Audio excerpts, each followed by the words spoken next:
This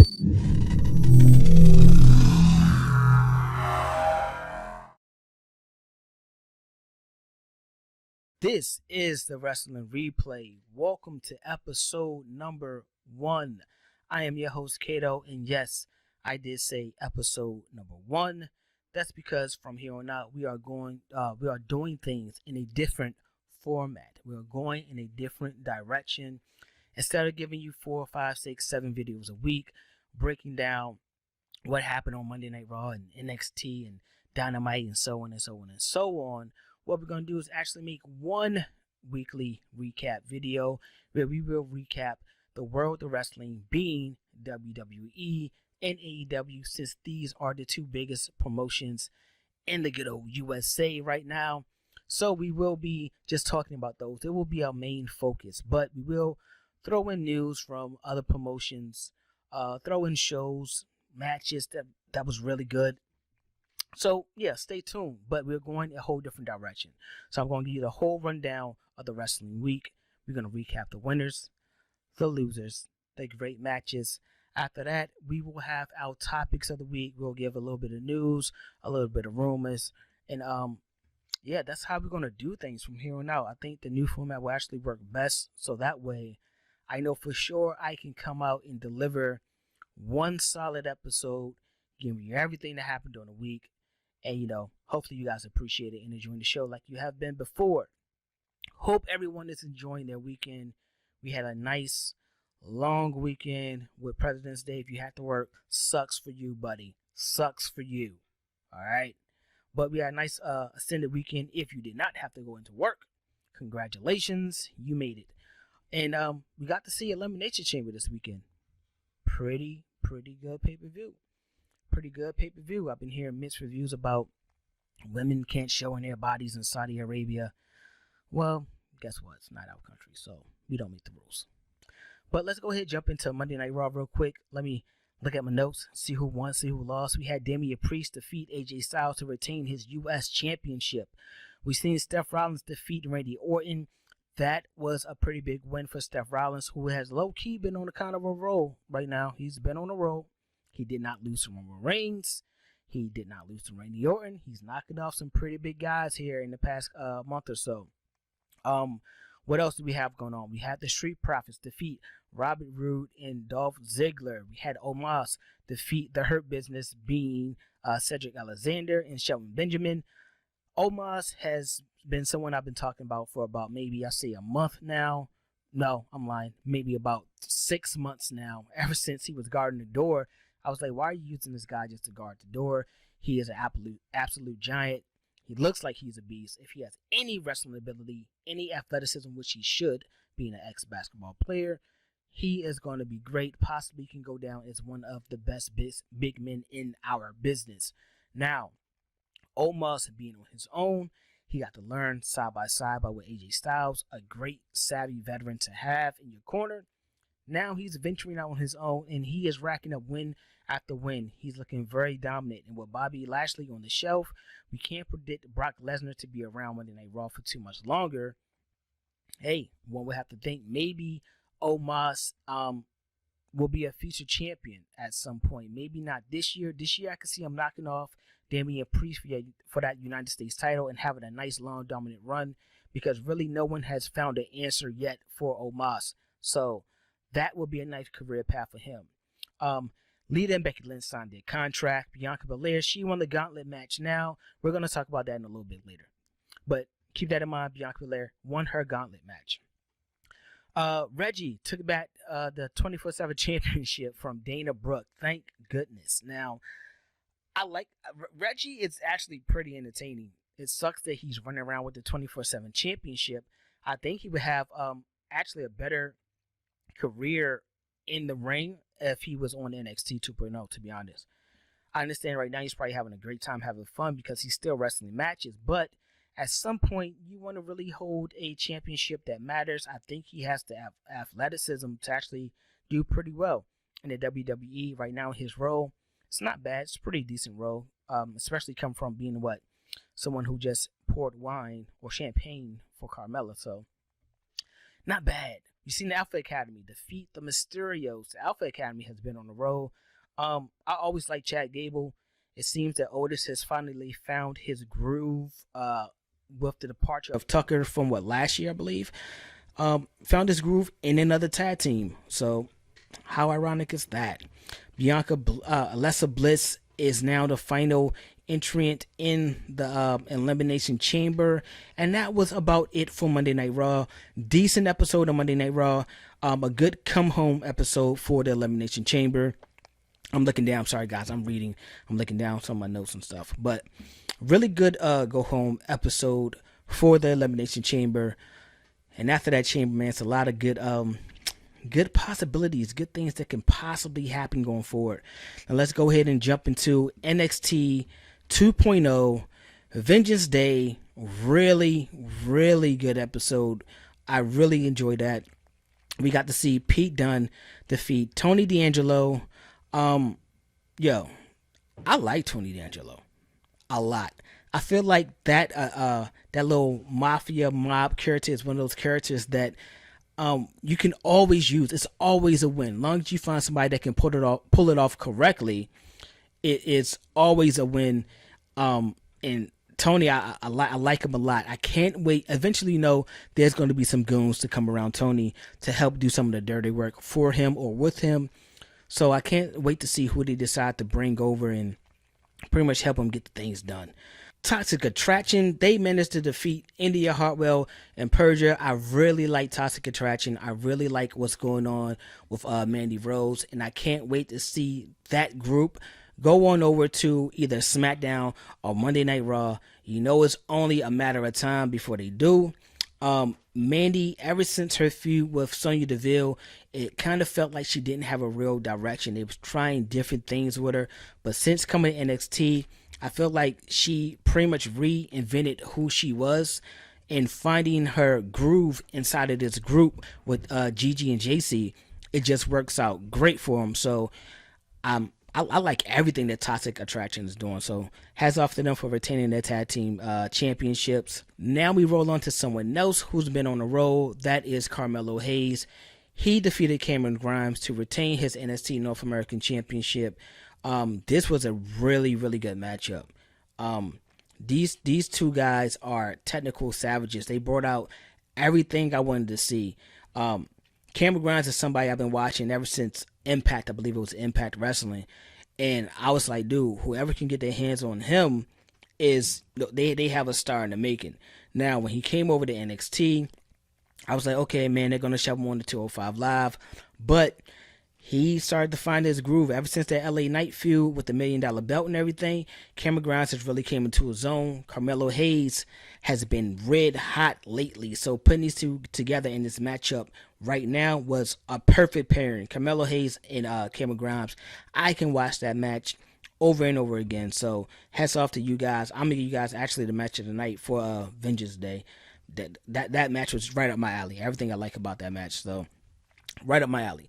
Next, we had the Creed brothers defeat MSK in the Dusties 2022 Classic Tournament. These guys are the winners.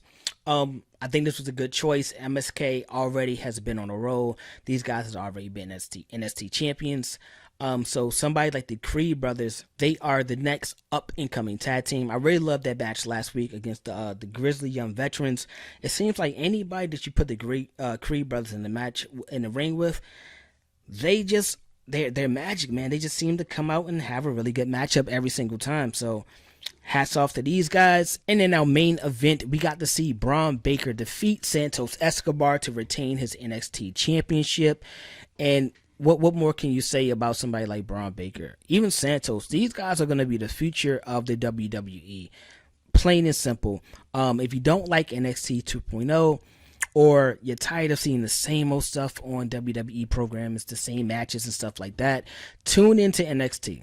These young guys that they have here is really promising. When you look at the future of WWE, they are really promising. So I like everything they're doing in NXT 2.0, to be honest. I don't like the look of it. I don't like the setup. But as far as the matches and talent that they have over there, can't argue with that.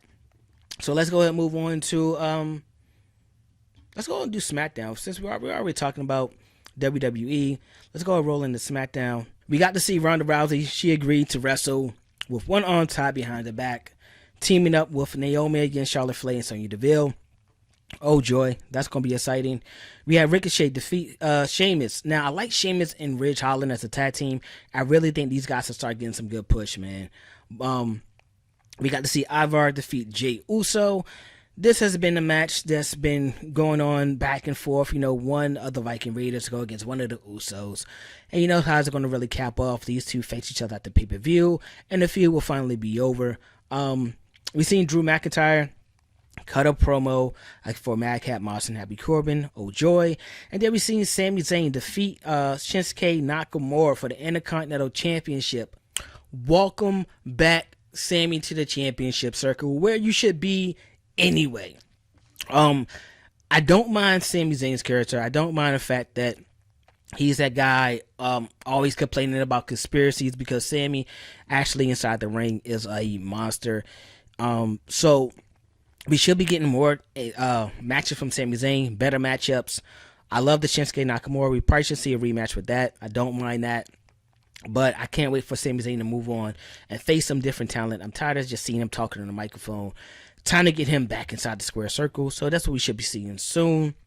But let's move on to what you fans like to call the fun side. AEW. All right, AEW Dynamite.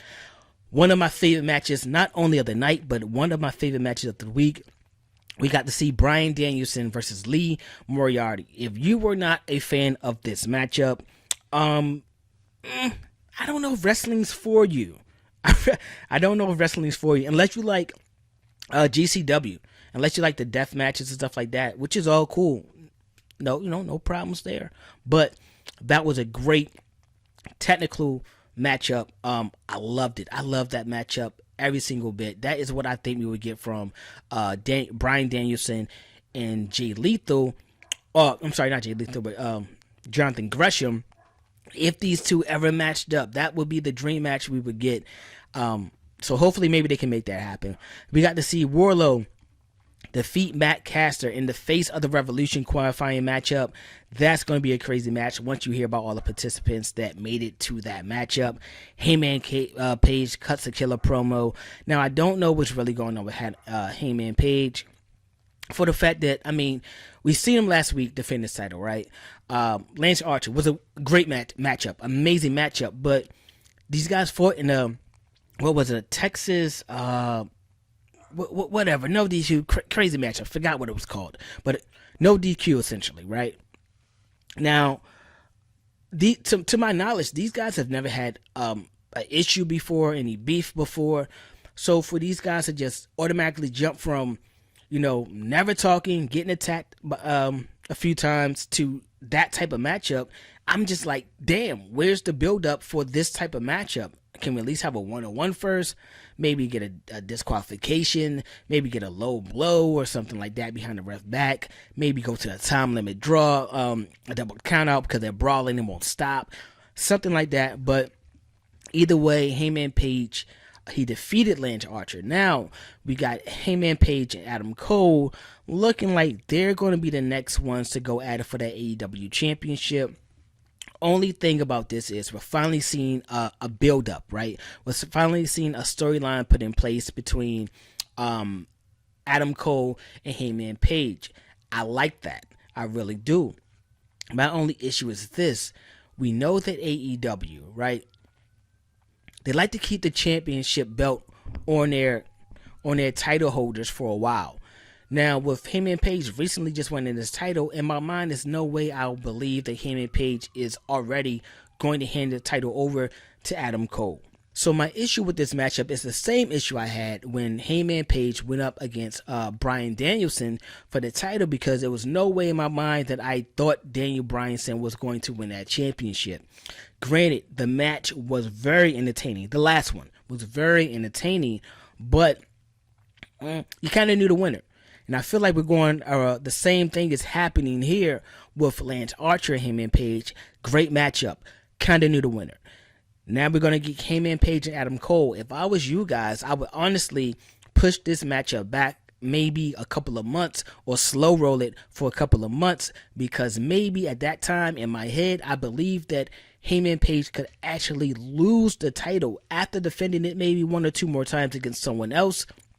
He could actually lose the title to Adam Cole, and that would make that matchup so much more better, because now when we get the falsy and when we get multiple finishes and can't put the guy away, now it really makes the fans think that, Adam Cole may be the guy to take the AEW championship off of Heyman Page, or Heyman Page really had to, dig deep and pull this out just so he could retain, because Adam Cole is someone who could possibly take that title off of him.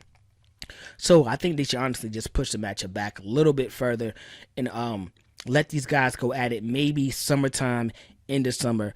But AEW right now looks like they're just trying to get some of the best matchups they could possibly get, which is cool. We got to see Santana Ortiz defeat Jericho and Jack Hager. This matchup was fine. It was kind of like watching family fight, exactly what it was. We got to see the return of Eddie Kingston. At this point, it really was no answer back to what we're going to get from the Inner Circle. We still don't know if the Inner Circle are still together or if they're broken up completely. Last week, we seen Sami Zayn. He dropped his vest. He walked away until these guys could figure it out. Santana Ortiz said, look, where we're from, we just like to fight. They fought. Now what? We've seen a real issue between Jericho and Eddie Kingston. I don't know where that feud is going to lead to. It's not going to be a world title shot. I don't see them pushing Eddie Kingston again anytime soon. So that whole situation kind of turns me off. But to be honest, I wouldn't mind seeing LES actually win the tag team championships. I like them better with those tag titles over Jungle Express. Actually, I think Jungle Express should go ahead and just split.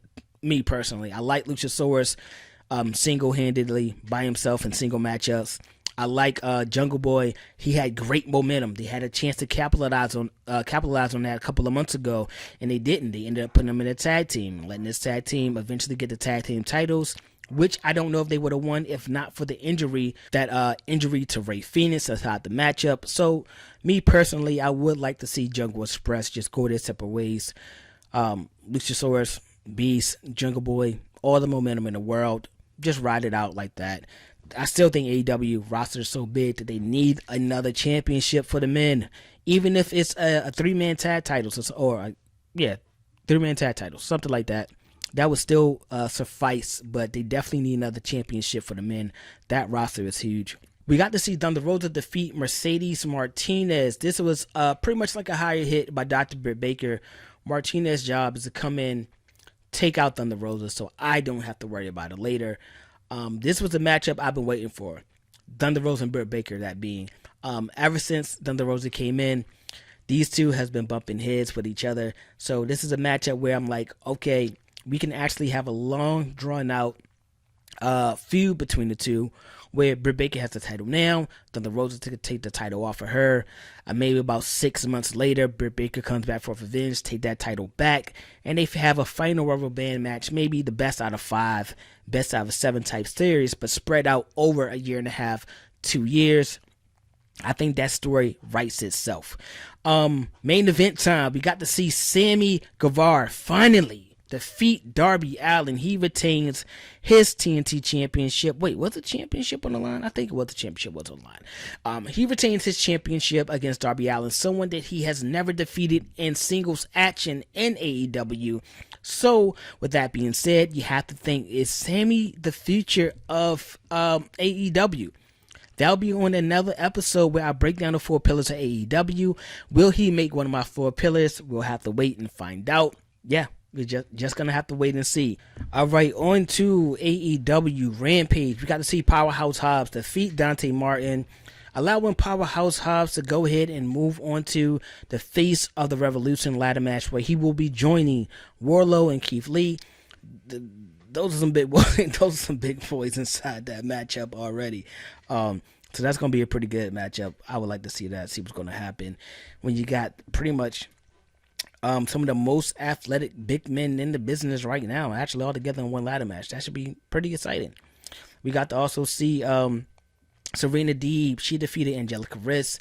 I would love to see Serena D finally go against that rookie who takes her past that 5-minute mark, or finally find that rookie who actually defeats her in a one-on-one matchup. That's going to be interesting because that's going to be the rookie who's going to get put on the map. There's a few women that have already seen on AEW Dark that could possibly fill those shoes, but we got to see who they're going to actually get that bump to, get that push to. Now, in our main event, we got to see Trent Beretta go against Jay White. Now, he is the newest addition to the AEW roster.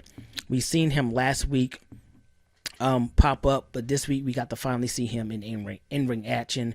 One thing I like about AEW and what they do is actually build up on past situations, relationships, matches, things of that nature, because Jay White and Trent Beretta actually have ran into each other. Their paths has crossed before. That was a tongue twister. Has crossed before, and I believe New Japan.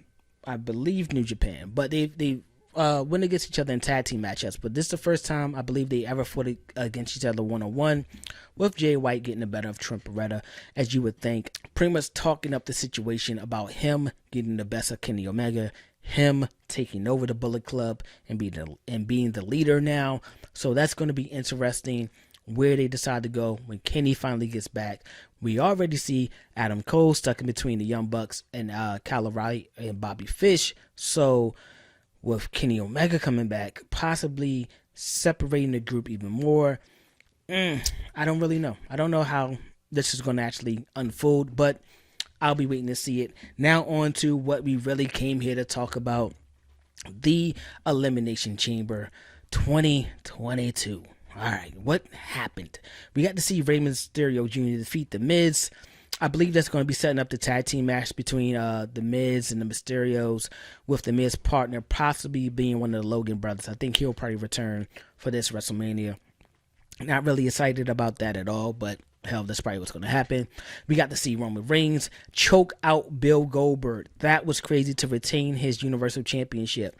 The match wasn't the best matchup in the world, but for just the way it ended, just the way it went down, Roman Reigns choking out Bill Goldberg. I can't remember Bill Goldberg ever being defeated like that in a long time, maybe never in WWE. So it just builds to more towards Roman Reigns and how dominant he has been on his run ever since returning and becoming the head of the table.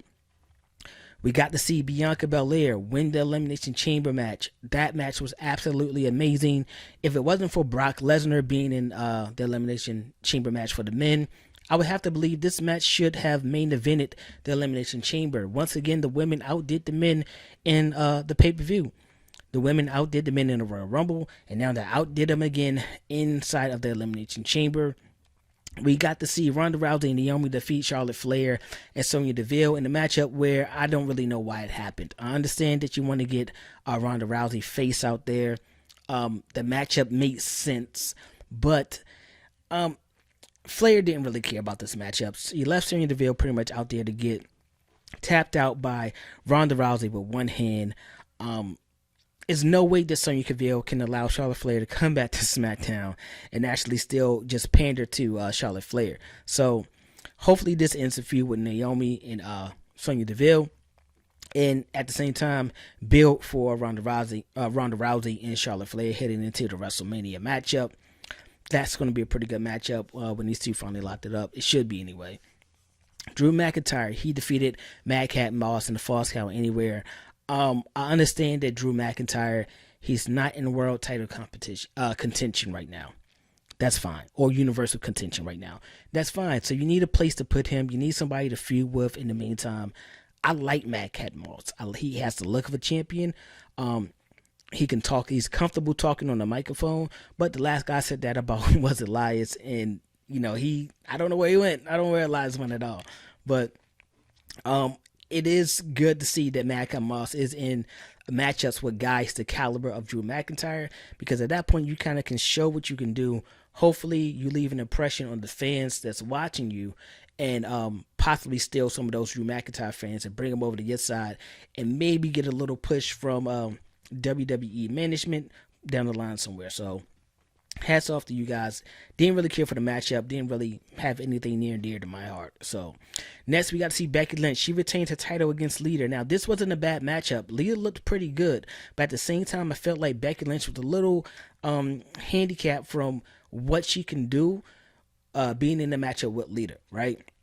Lita hasn't wrestled in singles matches since what, 2006, 7, something like that. At least not in the WWE. If I'm on point with that. So, for Lita to hit that twist of fate, hit the moonsault, and the match not end. At that point, what else does Lita have for Becky Lynch, right? Nothing at all.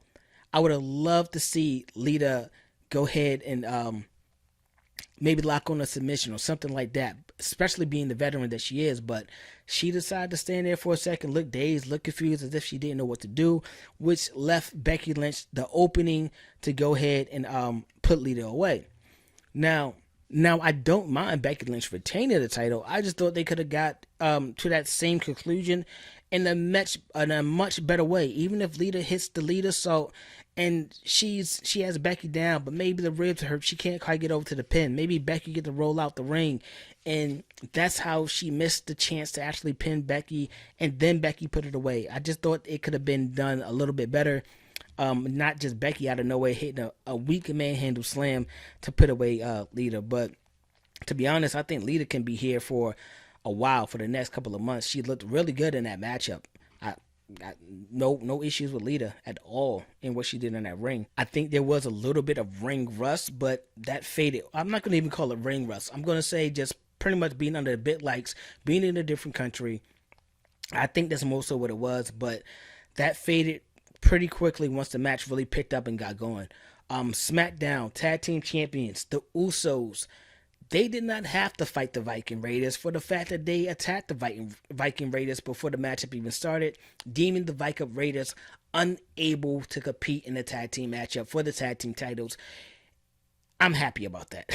To be honest, I'm happy. I don't know if maybe one of the matches or two of the matches went over on time, but this matchup, to me, honestly, I don't really care for. I don't really care for the Usos in the Viking Raiders matchup.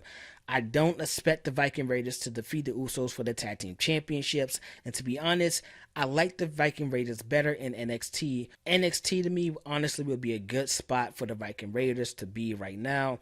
There's so many good tag teams that they can match up with. I feel like that's where we will get the best out of the Viking Raiders. We finally move on to the main event, the Elimination Chamber. Brock Lesnar, he wins the WWE Championship once again. Bobby Lashley did not compete in that matchup. Now, it has been all over the place that Bobby was hurt prior to the Royal Rumble matchup with him and Brock Lesnar. So this matchup he wasn't able to compete in. I assume that they figured that injury wasn't as bad as it was, and they probably found out after the Royal Rumble that A, it even got worse, or B, it was worse than they thought it was initially. Okay. So he's going to be out for 4 months. So they had to put the title on somebody, right? So to me now that explains why Brock Lesnar got booked to win the championship. One, you're going to get a champion versus champion matchup against Roman Reigns, winner takes all. This is exactly what we need in the WWE. We need one true champion. I don't care if it's the WWE Universal World Heavyweight Championship title, whatever. It needs to just be one man on top, and that man needs to go from SmackDown and Monday Night Raw. The same thing with the women. They need to unify that singles championship and let them go from Monday Night Raw and SmackDown. That would be perfect. That creates more competition. You can even create a women's intercontinental championship if you want to have two single championships. So at least at that point, there's a situation where you can say, look, I'm the number one, you're number two, you're under me. I'm the true one of this situation for the women. But the one thing that Brock Lesnar and Roman Reigns in this winner take all match does, it actually bring more prestige to the Intercontinental Championships, to the U.S. Championship. Why? Because now you don't have a lot of your top guys tied up going after two different top belts, if you want to say. The WWE Championship on Monday Night Raw, You're looking at all your ex-heavyweight champions and top guys going after that title. The same thing on SmackDown. All your ex-top guys are going after the Universal title. Now, with it being one true champion, it can only be but so many top guys going after that belt at one time, maybe 2 or 3. What's that going to do? That's going to force your AJ Styles, your Randy Ortons, your Finn Balor. It's going to force those guys, your Seth Rollins, down. Well, not down, but yeah, I guess down.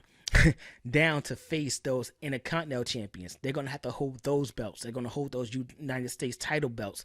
Your Kevin Owens, your Sami Zayn's. Now they're going to have better matchups because they're going to begin going against heavyweight title caliber guys. When these type of guys hold the championship, anything could happen, because once they lose or decide to drop their belt or whatever, they can go and now face the Universal Champion or the WWE Champion, whatever they're going to call it. They can go face that guy. Once they knock off that top guy, it just proves that, hey, if I become the Intercontinental Champion or United States Champion, I'm possibly next in line to receive that shot at the number one guy, or to possibly be the number one guy. So I think that makes the most sense. I'm glad they're doing this. I hope this is a I guess a step in the right direction of actually the brand split ending. We're already seeing guys from within a Raw compete on SmackDown and vice versa. So this could possibly be a situation where, hell, maybe the Fox deal is coming to the end. Maybe Fox and USA decide to work together on this. Maybe they're going to just go back to USA or just go to Fox altogether. But to me, it's a step in the right direction either way. Now, what we come here to talk about today? Well, first things first, congratulations to Undertaker is going to be inducted in the Hall of Fame this year. Of course, we all knew that was going to come eventually.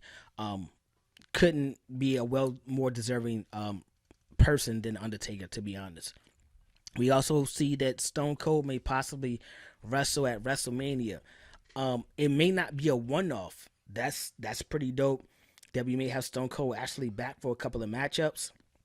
How would he look? I don't know. Stone Cold style has always been that of a brawler, I guess we would say. So it really comes down to the bumps he could take. What type of bumps, and will his body hold up? He hasn't been in the square circle taking bumps like that for a full matchup in years. So it's going to be interesting if he does come back. I have to believe that he's going to be going against Kevin Owens, one who's been using the stunner as of late, one who's been talking trash about Texas as of late. So that'll be a pretty interesting matchup. That couldn't be a better guy for him to go at it with. Kevin Owens is elite inside the ring. Ring skills, absolutely amazing. So that should be a pretty good matchup.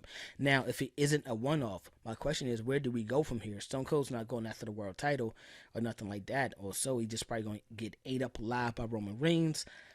That would be a waste of a return to me. What would be the point of that? He could possibly come back and face Kevin Owens in 1 or 2 or 3 matchups. Maybe this rolls into a SummerSlam matchup. Maybe he loses or wins in WrestleMania, comes back, Kevin Owens challenge him again, Stone Cold challenge Kevin Owens again, and they go at it again in SummerSlam. I don't know. Something like that.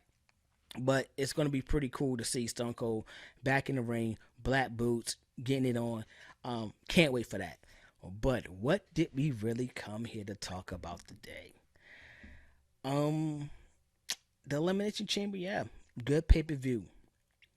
And the winners of these Elimination Chambers. Brock Lesnar, hats off. I like what they're going to do with him. I like where it's going. But the real storyline here, Bianca Belair gets her shot at Becky Lynch for that women's championship. Now, I believe that Bianca Belair will definitely walk away with this women's championship at WrestleMania.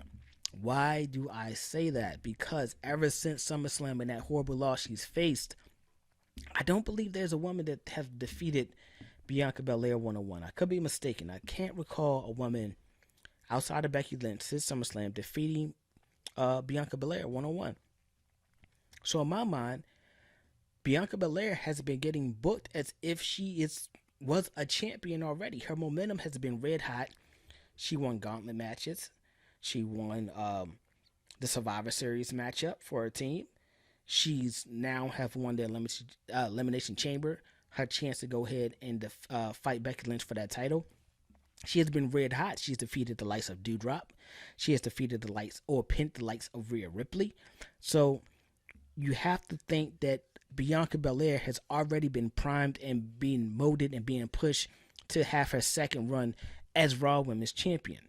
Now, another interesting factor is Monday Night Raw. Finally, you see the matchup between Rhea Ripley and Bianca Belair. I feel like these are two women that they have been trying to keep away from each other for a long time. It could only be but so long.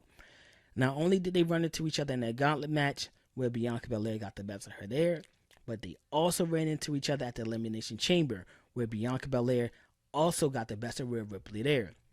You start to see a little attitude change in Rhea Ripley, especially how she acted towards Bianca Belair. Why do you always try to one-up me? Stuff like that, right? These are little hints that they're throwing in this storyline to say, hey, look, Bianca goes on to win this title, goes on to face Rhea Ripley, and their feud starts this long drawn-out feud. These are the women that are the feature of the WWE Women's Division right now. Period. Hands down. We've seen it already happen with Rhea Ripley and Charlotte Flair. That feud lasts, 2-3 years? I still don't believe that it's over. I don't believe that Bianca Belair and Rhea Ripley should start right away. Honestly, I don't believe these two women should even be on the same roster. I think Rhea or Bianca should be on Smackdown while the others on Monday Night Raw. Or hell, one could be on NXT. Either way, but these women should not be on the same show together. But it's hard because Bianca Belair and Sasha Banks has a history, right? That's a history they're going to come back to. Charlotte Flair and Rhea Ripley has a history. That's a history they're going to come back to because those matches already proved to be money makers. Just like Charlotte Flair and Becky Lynch, those matches proven already to be money makers. Bianca Belair and Banks has already headlined WrestleMania, main event at WrestleMania. So once you do that, you can only go up from there. You can't digress. You know what I mean? Look how many times they run back Brock and Roman Reigns. It's a money maker. Long as it's going to make money, as long as it's going to draw the fans in, you have to believe that this is just what they're going to do. They're going to keep feeding this to you in different ways, in different fashions, because it's good and it works. Can't be mad at that. So my takeaway from this whole thing is that Bianca Belair is ready to finish out the year of her career in 2022. Already started out on a bang. It can only get better to me from here at this point. So only reason I could believe that she did not win the Royal Rumble is because you knew you had Ronda Rousey returning. You at that point you got to give Ronda Rousey that win at Royal Rumble, especially if you want her, especially if you signed her for like a year or two or more of a long-term contract, even if it's like a 6-month contract type of situation. You're going to put Ronda Rousey in the main event. You're going to put her directly in championship competition, so she has to win the Royal Rumble. Understandable, because if Bianca wins, there's no reason that she would face anyone else but Becky Lynch to get her revenge on Becky Lynch and what happened at SummerSlam and that little whole sour taste that's been in all the fans' mouth ever since then. So this is the matchup I'm really excited about. I'm really excited to actually just see Bianca Belair and what her championship reign will hold. I'm calling it now. This is your future Raw Women's Champion. Eventually, I would love to see Bianca Belair and Charlotte Flair or Ronda Rousey to eventually unify that women's title and introduce an Intercontinental Women's Championship. Intercontinental Women's Championship, I think that would be absolutely fire. But Bianca Belair, that's what we came to talk about today. Red hot. Love what she's doing. And I think she has a real promising future. That's somebody that they need to lock in because she's money. She's absolutely money. Absolutely. But let me know what you guys think. That was the recap of everything that went down this week. Normally, we will not have a pay-per-view. Normally, at the end, we will have one dedicated topic. Next week's topic will be AEW. Who are the 4 pillars of the AEW? And I will give you my picks of who I think is going to carry AEW for the next 5 to 10 years, who they need to sign and cannot afford to let go. So how we will do things from here on out, the Wrestling Replay Recap Show Episode number 1 will be a weekly recap of everything that happened in the world of wrestling, some news, some rumors, and one topic. When we have a pay-per-view, I'm trying to decide if the pay-per-view should be the topic of that episode or if the pay-per-view should have its own episode and I'll possibly drop 2 or 3 videos a week because we still have Let's Talk About It where we talk about the rumors and the news that happened midweek. So from about Sunday to Wednesday, I'll come back up here and break down some of the news that's been floating around the wrestling world. Sounds good? Sounds good to me. All right. Hope everyone enjoyed the episode. I love the new format. I love being here just to sit and talk for about 45 minutes to an hour. Talk some wrestling, man. Give my views and insight of what I think is going on. Love hearing the feedback from y'all. Most of people talk to me on my Instagram, so just continue to do so. Continue to do that. For the ones who do have a YouTube account, please drop a comment down below. Make sure you continue to hit that like and subscribe button. That really helps me out a lot. It's free for you guys. Really helps me in the algorithm. I'm going to get some of the bigger wrestling channels right now, so definitely appreciate that. And we're back, man. So I like this format. We'll continue to do it. But make sure you're following the Wrestling Replay at the Wrestling Replay on Instagram. I will put it in the description down below. That's where we'll have all our contests. We're going to have one coming up for WrestleMania. I'm trying to decide something really cool to give away for WrestleMania. Maybe I'll jump on the website, see what's on there, see what's floating around. Maybe you guys can give me suggestions. Drop it in the comments section down below. Hit me in the DM. Let me know what you think would be a great contest or giveaway to have, or something that you would like to win from WWE for their WrestleMania event. And I'm thinking about doing one for every pay-per-view going forward. So AEW and WWE. Let me know if that's something you guys would be interested in. All right? That's episode number 1 of the Wrestling Replay Recap of the week. I am your host, Cato. I will be signing out right about now. Peace.